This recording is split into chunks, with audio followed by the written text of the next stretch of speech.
Hozir bitta preparat haqida tanishtirib o'taman. U ham bo'lsa Travmil S degan preparat haqida tanishtirib o'taman.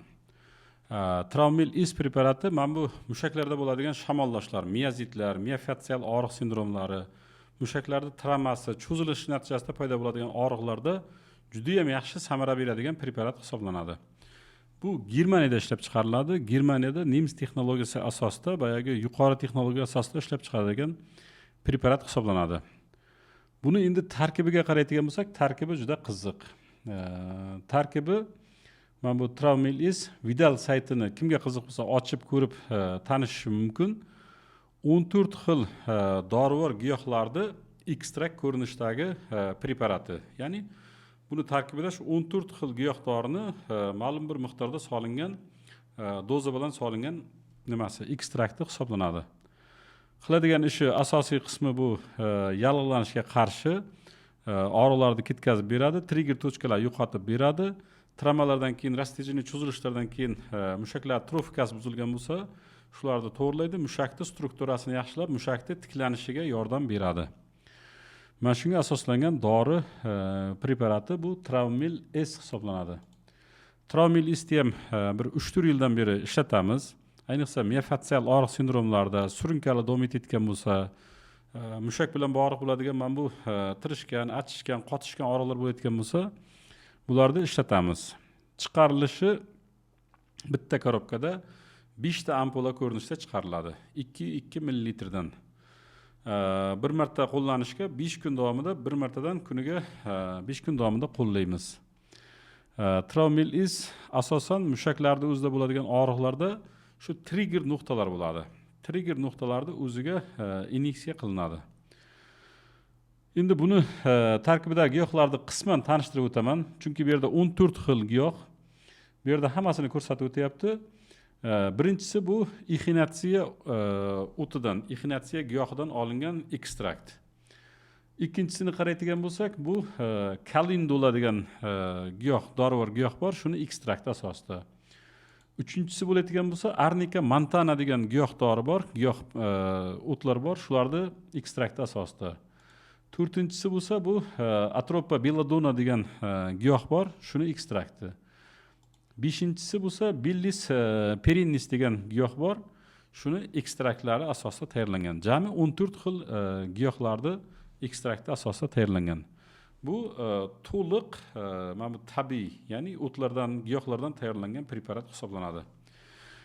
Endi germaniyaliklarnikiga hamma narsasiga ishonsak bo'ladi. Chunki u yerda hech qanaqa birorta bir narsasida ularda aldan boshqa narsani ko'rmaymiz. Tarkibida nima bor, qancha bor, hammasini aniq, tiniq, nimalarga ta'sir ko'rsatadi yozib qo'ygan bo'ladi.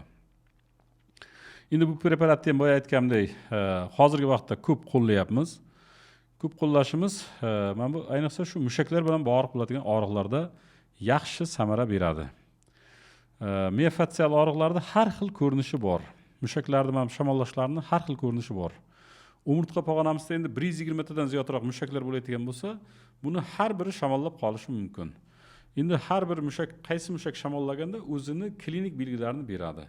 Bitta mushak masalan qo'lga qarab tortgan og'riq beradi, ikkinchisi boshga, bo'yinga tortgan og'riq beradi, uchinchisi kurakni orasida tutib turadigan og'riq beradi, to'rtinchisi mana bu yelka bo'g'ini ustiga qarab tortgan og'riq beradi.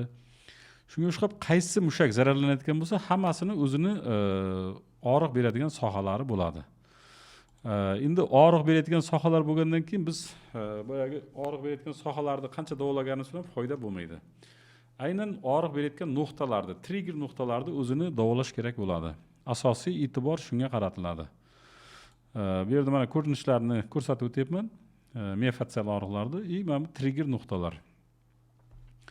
O'zi shunday og'riqlar kuzatilsa, miofastsial og'riqlar qanday kechadi? Birinchi narsasi bu mana bu aniq skveznak, shamollash yoki bir boyagi kerakdan ortiq zo'riqib, напряжение berib, mushaklarni ishlatish bilan bog'laydi. Shamollagandan keyin bo'ynimni burolmayapman dedi. Buraman desam, boya tortib qolyapti dedi. Ikkinchi narsasi, mushaklardagi og'riqlar qizigandan keyin tarqaydi. Buni yengil massaj qilib qizdirasizmi, so'qoy teploq qo'yib, boyagi 1-2 kilo tuzli qo'yib qizdirasizmi, yoki razminka qilib sal harakat qilib qizdirasizmi, qizigandan keyin yengillashishini aytadi. Uchinchi narsasi, mushak og'riqlari doim bitta lokalizatsiyada bo'ladi. U bir yuqorida, bir pastda, bir boshqada ko'chib yurmaydi hech qachon. Shu bitta lokalizatsiyada bo'ladi. Sal sovug'itsa boya tirishib qotishi, qizib harakat qiladigan bo'lsa yengillashishi shundan shikoyat qiladi. Endi mana shunday masalan bo'yin sohasida, kurak, yelka sohasida og'riqlar kuzatilsa, ko'pincha tomografiya tushamiz. Tomografiya tushganimizda deyarli bir 98 bo'lmasa 100% holatda tashxis qo'yiladi. Bo'yingizda osteoxondroz bor ekan, bo'yinda ikkita protruziya bor ekan, bo'yinda grijangiz bor ekan degan tashxis qo'yiladi. Endi shu grijaga keyin hamma ikki qo'li bilan yopishib oladi. Men telefon qiladi, doktormisiz? Ha, doktorman. Meni bo'ynimda dedi grijam bor ekan, grijamni davolashim kerak, tuzatishim kerak. Sizlar nima bilan davolaysizlar? Qanaqa metod bilan davolaysizlar degan nimani aytadi. Keyin aytaman, aka, opa, hozir bo'layotgan og'riq nima bezovta qilyapti? Qanaqa og'riq bo'lyapti desangiz, keyin tushuntirib beradi. Ko'pincha qarasangiz deyarli bir 80%, 90% holatda shu bo'yinda boyagi mushaklarning hisobiga yoki bo'yin sohasida joylashgan pay nimalarni cho'zilish hisobiga paydo bo'lgan og'riqlarni aytib beradi, klinik belgilarni. Aynan bo'yin grijasini o'zini og'rig'i qanday bo'ladi? Birdaniga shuni ham tushuntirib beray, miofascialdan farqini bilish uchun. Bo'yin sohasida grija paydo bo'ladigan bo'lsa, grija agar nervni bossa, ta'sirlantirsa, bu nerv bo'ylab og'riq beradi. Ya'ni bo'yin sohasidan chiqib, boya nerv qayergacha yetib borgan bo'lsa, xuddi shu sohagacha og'riq beradi.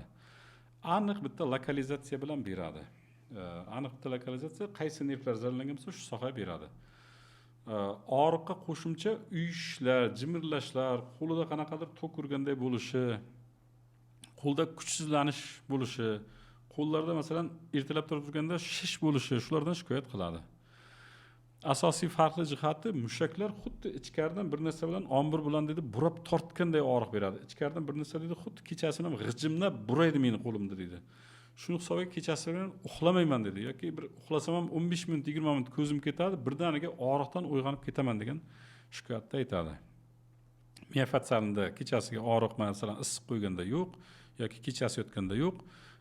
Bulardagi boyagi kechasi yotganda ham og'riq kuchayib ketadi, issiq qo'ysa ham og'riq kuchayib ketadi. Chunki issiqda boya nerv atyok berishi kuchayadi, og'riqning kuchayishiga sababchi bo'lib qoladi. Endi bularda og'riq qoluvchilar to'xtamasdan 3 ta 4 talab ichganda ham og'riq qoluvchi umuman ta'sir qilmaydi bo'yin grijalarida. Mana miofascial og'riqlarda og'riq qoluvchilar yaxshigina og'riqlarni yengillashtirib beradi. Masalan, og'riq qoluvchi ichsam 2 kun, 3 kungacha yaxshi yuraman. Undan keyin yana asosda boshlayveradi degan narsani shikoyatni bildiradi. Ko'ryapsizlarmi? Bo'yin sohasini shuning uchun tomografiya qilganda boya grija chiqdi, hamma grija bilan ish bo'lib qoladi, yopishib qoladi. Lekin og'riqni deyarli 80% bu aynan bo'yin sohasidagi mushaklar bilan bog'liq bo'ladi. Yoki ko'krak sohasida mushaklar bilan bog'liq bo'ladi. Endi shu vaqtda trigger nuqtalar paydo bo'ladi. Mushaklar uzoq vaqt shamollab yurgandan keyin, spazm berib yurgandan keyin, shamollab yurgandan keyin mushak o'zi tolasimon bo'lishi kerak, uzun tola bo'ladi. Mushaklar qarasak hammamiz ko'rganmiz. Xuddi shu tolalar endi boya zararlanish hisobiga tuganaklar paydo qiladi. Mushakni o'zida, ichida. Endi bu tuganak issiq vaqtda boya mushaklar relaksatsiya, bo'shashgan holatda bo'lgani uchun unchalik da bezovta qilmaydi. Sovuq o'tsa yoki uzoqroq bitta joyda turib qolsa, boyagi asosda mushaklar spazm berganda, boya tuganaklar boshqa mushaklarni bosadi. Boshqa mushaklar bosgani hisobidan boya qolgan mushaklar yana spazm beradi, og'riqqa javob reaksiyasi hisobida. Shuni hisobidan endi boyagi og'riqlar paydo bo'ladi. Miofascial triggerni og'riqlar paydo bo'ladi. Endi miofascial sindromlarda hali boshlang'ich davri bo'lsa, masalan 10 kun, 15 kun ichida hali og'riqlar boshlanganiga bo'lsa, u holatda biz nima tavsiya qilamiz? Tavsiya qiladigan narsamiz birinchi o'rinda yallig'lanishga qarshi dori vositalarini tavsiya qilamiz. Artaksan, Remaxcam, Tinicam, Diclaberil shunga o'xshagan dorilar tavsiya qilamiz. Artaksan bo'lsa 20 mg chiqariladi, bir tabletka kuniga bir mahal ovqatdan keyin ichishga 10 kungacha ichishni tavsiya qilamiz. Ikkinchi narsasi bu mushak spazmini ketkazish uchun Midakalin preparatini tavsiya qilamiz. Midakalin 150 mg chiqariladi. Bemorning holatiga qarab bir tabletkadan bir mahal yoki bir tabletkadan 2 mahal ichishni tavsiya qilamiz. 10 kun, 15 kungacha Midakalin ichishni tavsiya qilamiz. Va uchinchi narsasi bu shu sohaga issiq qo'yish. Boyagi tuzli issiq qo'yish, suxoy tiplar bo'yicha alohida mavzu qilib tanishtirib o'tganman. Shu yerda hammasini to'liq tushuntirib berganman, nima effektlar berish haqida. Mana shularni tavsiya qilamiz. Endi trigger nuqtalar uzoq vaqt davom etyapti. 3 oy, 4 oy, yillab davom etyapti. Sal sovuqda birdaniga og'riq kuchayib ketyapti. Og'riq hisobida harakat cheklab qo'yyapti. Unday holatlarda aynan bizlarga yordam beradigan preparat mana bu gomeopatik preparatlar, ya'ni tabiiy giyohlar asosida bu ishlab chiqarilgan preparatlar hisoblanadi. Travmil is bor mana. Bitta o'zini monopoliya qilmayin. Silt degan analogi bor. Rossiyada juda ko'p ishlatiladi bu. Undan keyin diskus kompozit degani bor. Bu ham Rossiyada ko'p ishlatiladi, bizlarda ham bor. Diskus kompozitlar kamroq, Travmil hech qanaqa muammosiz topiladigan preparat. Shunday hammasi bular Germaniyada ishlab chiqarilyapti. Bularni qilganimizda shu trigger nuqtalarni o'ziga qilib chiqiladi. Ya'ni boya qaysi mushaklarda trigger nuqtalar paydo bo'lgan bo'lsa, qayerda og'riq berayotgan bo'lsa, shu trigger nuqtalarni o'ziga qilinadi. Buni qilganimizda mushakning trofikasi, oziqlanishi, mushak strukturalarining holati yaxshilanadi. Mushak tolalari o'zini yangilab oladi. Ya'ni boyaga eski qotayotgan mushaklar o'rniga yangi sog'lom mushaklar paydo bo'lishiga yordam beradi. Mana shunaqa preparat. Endi Travmil S'ni o'zini qilganimizda bizlar Novocain bilan, pensilin bilan birga qo'shib qilamiz. Nima uchun? Novocainda bitta yaxshi xususiyati bor. U ham bo'lsa, boyagi shu Novocain qilinganda shu sohada qon aylanishi yaxshilanadidagini preparatlarni so'rilishi yaxshilanib beradi. Ya'ni Novocain qiladigan bo'lsangiz, shu qilingan dorini yaxshi shu sohaga butunlay singib so'rdirib olishga yordam beradi. Shuning uchun birinchi Novocain qilinadi, 10 ml yoki 15 ml gacha Novocain qilinadi. Undan keyin Travmilni o'zi jo'natiladi. Undan keyin profilaktik, qo'shimcha shamollashni ketkazishga yordam berish maqsadida pensilin yoki sifazolin antibiotika qilinadi. Eng ko'p qo'llayotganimiz bu pensilin ishlatamiz. Agar pensilinga qanaqadir reaksiya bo'lsa organizmda, u holatda bizlar sifazolin ishlatamiz. Endi ikkalasi ham yoqmaydigan bo'lsa, yo men antibiotik olmayman deydigan bo'lsa, antibiotiksiz ham qilib beraveramiz. Sababi bu yerda antibiotik asosiy ishni bajarmaydi, asosiy ishni Travmil shular bajaradi. Bular qo'shimcha yordamchi hisoblanadi. Shuning uchun bu narsani ham qo'shib qilamiz. Undan keyin bemorda qarshi ko'rsatma bo'lmasa, masalan, miomalar bo'lmasa yoki prostata adenomalar bo'lmaydigan bo'lsa, shu vitamin 12 ga qarshi ko'rsatma bo'lmasa, bemorga boyagi ukol qilayotganda shu sohani o'ziga mahalliy qilayotganda vitamin 12 ham qo'shamiz. Vitamin 12 ni ham o'zini qiladigan ishlari bor, ta'sirlari bor. Nerv strukturalarini yaxshilashga yordam beradi, nerv faoliyatini tiklanishiga yordam beradi, trofikasini yaxshilab beradi. Shuning uchun vitamin B12 ham qo'shamiz. O'zi bir kursiga o'rtacha 5 ta qilinadi. Ampulasi ham o'zi 5 ta bo'ladi bir korobkada. Bir kursiga shu 5 kun davomida qilinadi. Travmilisni qildik. Qilgandan keyin bemorga nima tavsiya beramiz?